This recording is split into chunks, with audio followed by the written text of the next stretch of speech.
Anthony Arroyo, ang Chief Public Information Service at spokesperson ng Bureau of Fire Protection. Mga kasama ho natin. Sir, good afternoon. Si Radyo Man Lourdes. Hi, Ma'am Lourdes. Magandang hapon din po. Sir, napaka-controversial at talagang viral po yung nangyari. Number one, ika-clarify lamang po namin, tauhan talaga ng Bureau of Fire Protection yung nahuli po sa entrapment operation?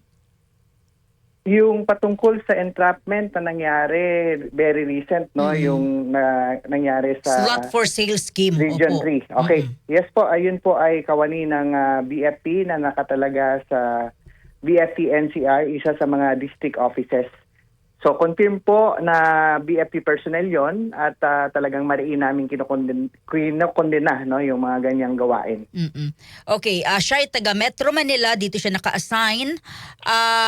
Ano po yung mga pagbabagong gagawin ng BFP, sir? Ganitong may natuklasang isang kasamahan ninyo na sabihin nating nagbigay ng pangit na dungis sa BFP. Opo, bago pa man nagsimula ang proseso ng recruitment sa taong ito, mga first week of July pa ay walang patid na ang ginagawang nationwide campaign, no, na ng aming ahensya sa pangunguna ng aming officer in charge, Chief Superintendent Quan Chu, at kasama yung 18 regions at respective regional directors para sa 2,504 na quota for this year, no. At yun nga, sa mahigpit na direktiba ng aming kalihim DILG Secretary John Vic Rimulya na ang pagpasok sa BFP ay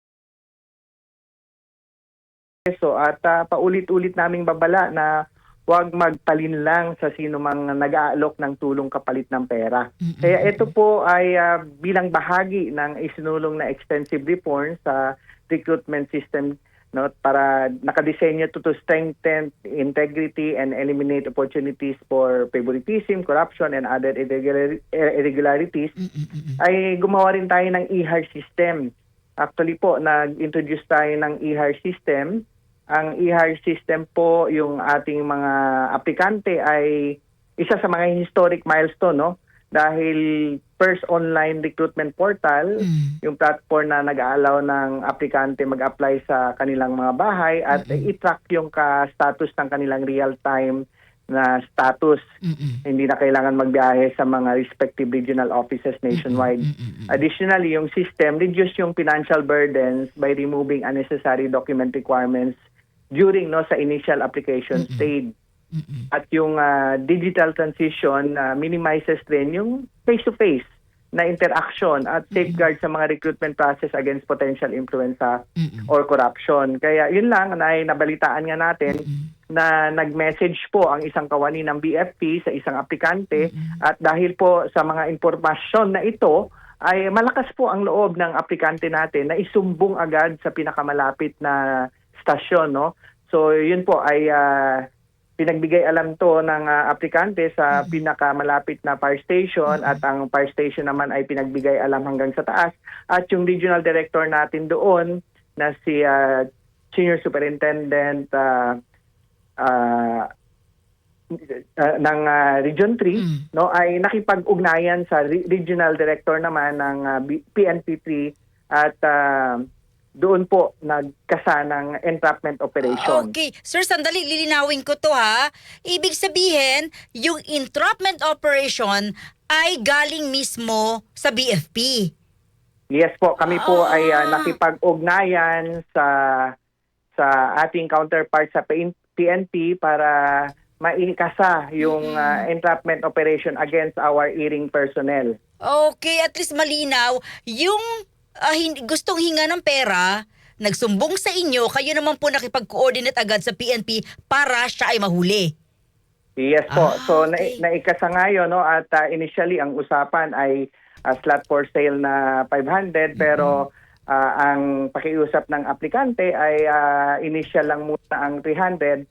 So yun, unang meeting place nila ay dito sa Metro Manila sa may terminal sa Parañaque pero nagbago siya ng meeting place, nalipat sa isang terminal na naman sa Pasay. At nung nagkita sila doon, nagpakita pa siya ng ID at sinabi niyang lehitimo talaga siyang BFP at kaya niyang tulungan na kapalit ng ganitong halaga. At nung sinabi ng aplikante natin na hindi ko po kaya yung 500, ay 300 lang po ang kaya ko, yun po, nag-set na sila ng lugar na kung saan sila magkikita para iabot yung pera. So doon na po, sumunod na naman yung ating operatiba sa area, no, sa kung saan ikinasa sa Pampanga area sa San Fernando. Okay, So sir. doon po nung consummated na yung pagtanggap ng pera ay nahuli na po siya ng ating Okay. mga CIDG. Sir, ito alam naman ho natin yung ganitong kalakaran, di ba? May mga information. Sir, hindi nagagawa ito ng isang tao. Naniniwala ba kayo, sir, na infested, no? May iba pa siyang kasama sa loob. Aside sa sinasabing may isa pang senior officer na mismong nasa recruiting department. Yung na-implicate na for investigation pa at validation pa, pero agaran po na nirelieve sa kanyang posisyon ang nasabing involved na senior officer. At for any time this day or probably earlier tomorrow, ay mag-take effect na po yung relief order niya at ma-reassign siya sa sa Personnel Holding Area Unit or PHAU kung tawagin sa Okay. amin. Nirelieve na si senior officer. I-clarify natin, sir, yung senior officer na sinasabing kasabwat nitong itong nahuli sa entrapment.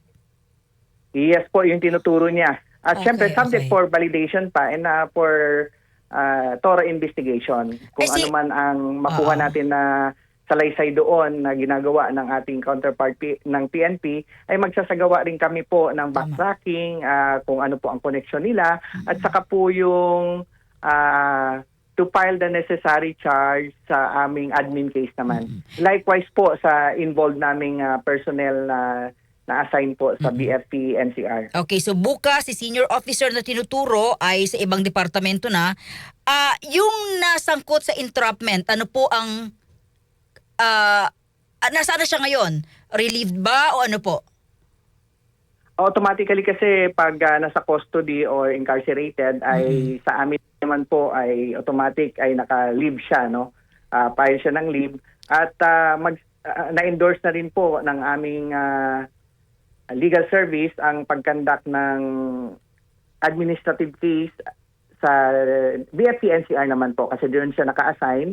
So once mag-commence na yon yung ating hearing officer ay magkakandak ng paglilitis at kung mapatunayan ay maaaring itatanggal siya, no, sa service at perpetual disqualification sa any government services at yung forfeited yung lahat ng benefits niya. Okay. So subject for thorough investigation pa at kailangan po ma-formally charge siya ng ating legal po. Okay, so I-refer na natin sa legal po yan. hanggat hindi siya papasok, hindi siya pwede pumasok, ano ba yung sistema diyan, sir, pag ganyan? Dahil hindi siya makapasok dahil halimbawa custody pa siya ng PNP o Okay. di kaya ay incarcerated siya, ay hanggang maubos yung kanyang on leave, no? Automatically kasi sa amin naka-leave siya agad. So hanggang maubos yung leave at nagkakalat tayo ng mga impormasyon at saka iba pang mga investigative na detalye ay doon tayo sabay-sabay na i-formally charge yung ating respondent dito. Hindi, sir, kasi sa iba 'di ba may floating na tinatawag. Hindi ba siya if floating or sige, dahil may gantong kaso at inaayos yung kaso sa iyo, makakapag-bail naman 'yan. Papadala ka rin namin sa ibang opisina or department or lugar. Patungkol sa posisyon ang binabanggit niyo, ma'am. Opo, at area of yung pinapaliwanag ko po kanina, no, yung kanyang status as BFP personnel.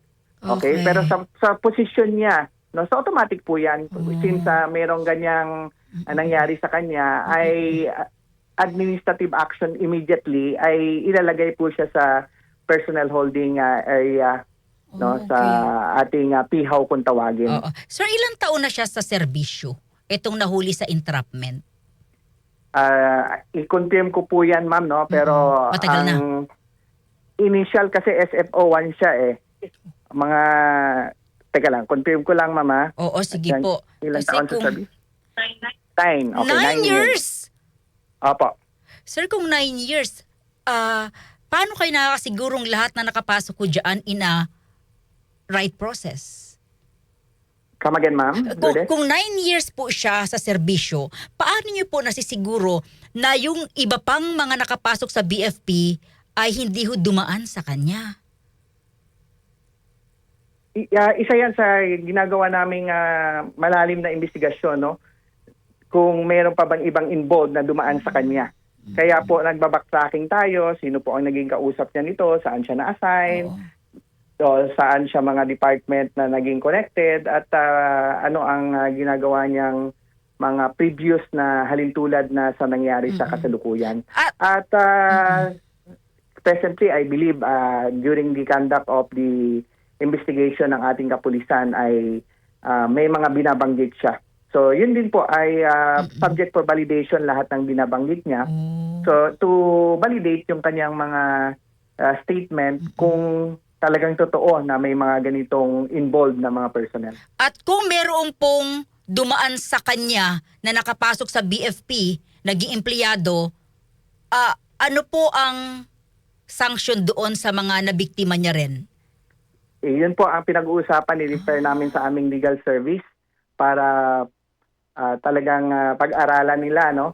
Dahil halimbawa nasa loob na ng serbisyo at napag-alaman nga na nagbayad at nakapasok sa serbisyo dahil nagbayad. So titingnan natin yung lalim mismo ng involved dito kung totoo ba, no? So subject for validation talaga, pero yun ay ni-refer na natin sa legal service. Although noon pa man ay talagang patuloy na panawagan, no, si Secretary John Vicrimulya na mismo na yung mga nabiktima ng mga ganitong mga modus ay huwag matakot at isumbong yung mga ganitong mga kalakaran at para maaksyonan, no? So pero in this case ay may sinasabi yung naging involved dito sa ngayon, nagtuturo siya. So subject for validation talaga kung totoo yung mga sinasabi niya.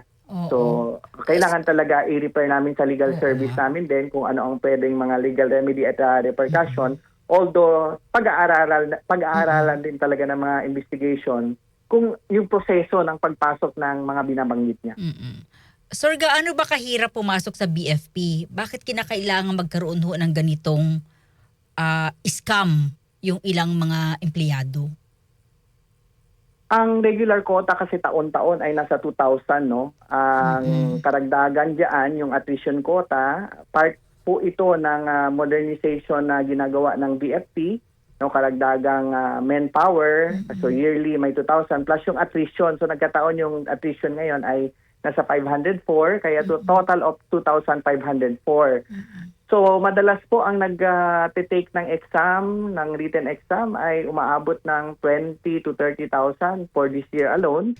At ang nag-undergo ng next stage dahil ang cut-off natin ay umabot lang sa more or less 10,000. No, yung pinaka-highest na rating hanggang sa umabot sa more or less 10,000 out of 2,504 quota. At yun yung nag-proceed ng next stage. So ibig sabihin po, konti lang po talaga ang quota at napakaraming aplikante. At siguro na rin po, masasabi natin yung job stability offered by the government uniform ay talagang significant factor. No? Kasi talagang ano yan, maganda naman po ang benepisyo na binibigay ng ating gobyerno. Tulad na lamang ng pagpasok sa FO1 ay kukonsider agad yan na salary grade o 10. So ang basic pay niya nasa 29,668. So plus yung mga allowances pa bilang uniform personnel nga ay more or less nasa 37,000 more or less na kanilang sahod buwan-buwan. So talagang marami ang gustong tumulong rin, no, bilang public servant, tumulong sa ating community sa pamamagitan ng pagpasok sa BFP. So isang factor 'yan na talagang willing sila na gumastos, no, para makapasok. Although Kaya talagang again no, mariing kinukondina natin yung mga ganyan mga gawain. Kaya patuloy ang aming isinasagawang pambansang kampanya laban sa mga recruitment scam at katiwalian sa pagkuha ng mga bagong kawani, no, pagsugpo sa itong F1 for sale na ito, no, at saka talagang wakasan na yung mga illegal na gawain kung saan ay hiningian ng pera yung mga aplikante kapalit ng pagpasok sa aming hanay. Sir, At saka okay, yun, good. panawagan namin libre po, no, walang bayad ang pagpili sa mga aplikante. Ito po ay base lamang sa kanilang mga kakayanan or merito, katapatan or yung integridad at physical na kahandaan or yung fitness. Kaya yung computerization ng aming recruitment process para ma-address yung mga recurring issue. No? Oo. Yung computerization process, kailan to nagsimula? Etong recruitment process, itong taon lang po, as okay. early of July. No? Kaya po masasabi natin sa recruitment na ito ay merit-based hiring, no, not through any favoritism or kahit sabihin natin na bribery, nepotism at other irregular practices. No, talagang zero fees at not for sale. Oo. Sir, sorry pero grabe ang ganda ng reputation ng BFP. Tapos malalaman mo yung ganito, ano po. Tapos 500,000 ang hinihingi. Ang iniisip nga ng marami, ilan ang nabiktima na ngayon po ay nasa BFP na. Opo, talagang salamat din na Ma'am Lourdes no, sa pagkakataon. Kaya again, no, the BFP does not condone or tolerate any form of corrupt practices at kami po ay remain committed to a fair and transparent recruitment process. Kaya yun po, ang patuloy namin panawagan, you may report any information about any illegal activities and impropriety related sa mga BFP recruitment process. Superintendent Arroyo, maraming salamat. Saludo kami sa inyo. Ingat ho kayo. Thank you, sir. Maraming salamat din po Ma'am Lourdes sa pagkakataon and God bless po. Wag ho nating sirain